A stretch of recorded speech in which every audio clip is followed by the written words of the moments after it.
Bayangkan sebuah dunia di mana nama-nama besar dari Eropa yang selama ini menguasai industri truk dan engine tiba-tiba mulai menoleh, bukan karena pesaing lama mereka, tetapi karena sebuah negara yang dulu tidak pernah dianggap sebagai kuasa besar manufaktur sedang bergerak dengan senyap Indonesia. Apa yang sebenarnya berlaku di balik tabir? Bagaimana sebuah negara kepulauan yang lebih dikenali dengan keindahan pantai, budaya, dan sumber alamnya, kini mulai mencuri perhatian dalam industri berat yang selama ini dikuasai Jerman, Sweden, dan Amerika. Dan lebih mengejutkan, adakah kita sedang menyaksikan permulaan sebuah shift kuasa global dalam industri truk dan engine?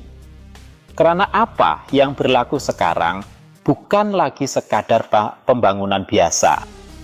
Ia bukan lagi sekadar proyek nasional. Ia sudah mulai menjadi sesuatu yang dunia luar tidak boleh abaikan. Semua ini bermula bukan dengan sorakan, bukan dengan pengumuman besar di pentas dunia, tetapi dengan langkah-langkah kecil yang hampir tidak disedari di bengkel, di kilang, di pusat inovasi, dan di kalangan jurutera muda yang bekerja dalam senyap. Indonesia tidak tiba-tiba menjadi kuat. Ia dibina perlahan-lahan, bata demi bata, engine demi engine, prototipe demi prototipe. Dan hari ini hasilnya mulai kelihatan. Semuanya bermula dengan satu soalan yang sangat penting.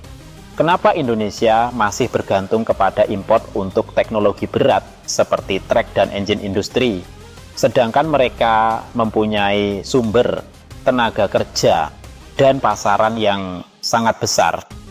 Soalan itu menjadi titik permulaan kepada satu perubahan besar. Kerajaan, syarikat tempatan, dan institusi pendidikan mulai bergerak ke arah yang sama. Fokusnya jelas, mengurangkan kebergantungan kepada teknologi luar dan membina kemampuan sendiri. Pada peringkat awal, ramai yang meragui. Ada yang mengatakan Indonesia terlalu jauh ketinggalan. Ada yang percaya industri ini sudah dimiliki selamanya oleh Eropa dan Jepun. Tetapi sejarah selalu menunjukkan satu perkara, tiada dominasi yang kekal selamanya. Perlahan-lahan, kilang-kilang mulai dinaik taraf. Teknologi mulai dipindahkan melalui kerjasama strategik. Jurutera muda Indonesia mulai dihantar ke luar negara untuk belajar dan pulang dengan satu misi, membina semula industri dari dalam. Dan yang paling menarik, perubahan ini tidak hanya berlaku di satu tempat. Di Jawa, Sumatera, dan Kalimantan, pusat-pusat industri mulai berkembang. Bukan sekadar untuk pemasangan, tetapi untuk reka bentuk, ujian engine, dan pembangunan teknologi baru. Ketika dunia masih melihat Indonesia sebagai pengguna teknologi, Indonesia sedang berubah menjadi pencipta teknologi. Salah satu aspek paling mengejutkan adalah perkembangan dalam industri truk berat.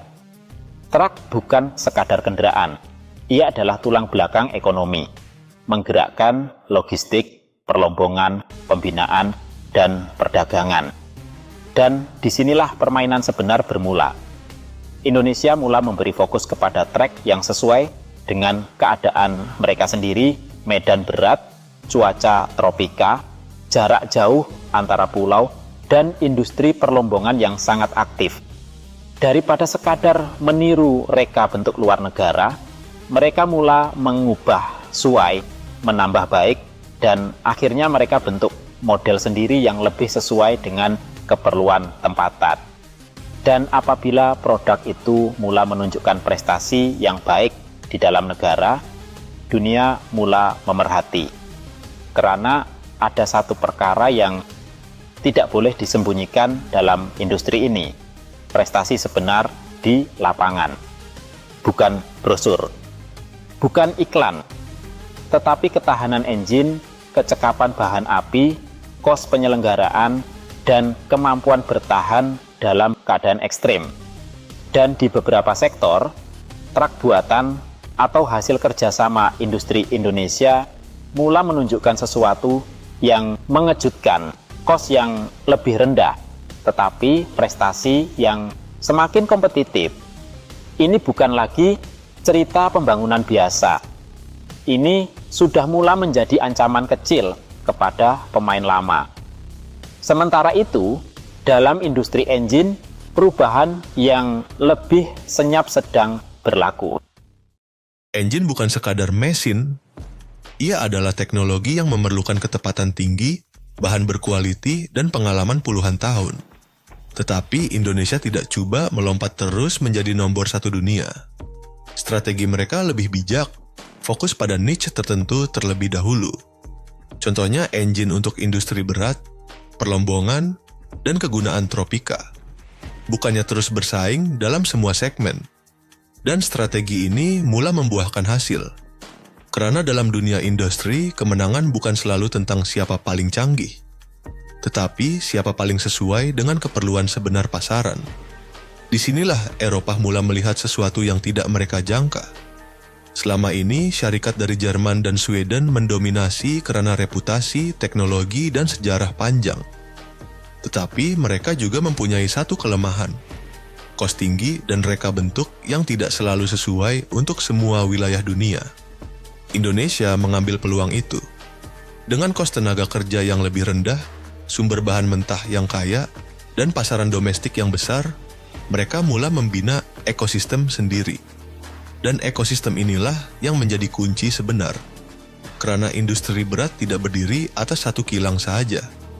Ia berdiri atas rantaian panjang, pembekal, logistik, RMP Potet D, latihan, dan sokongan teknikal.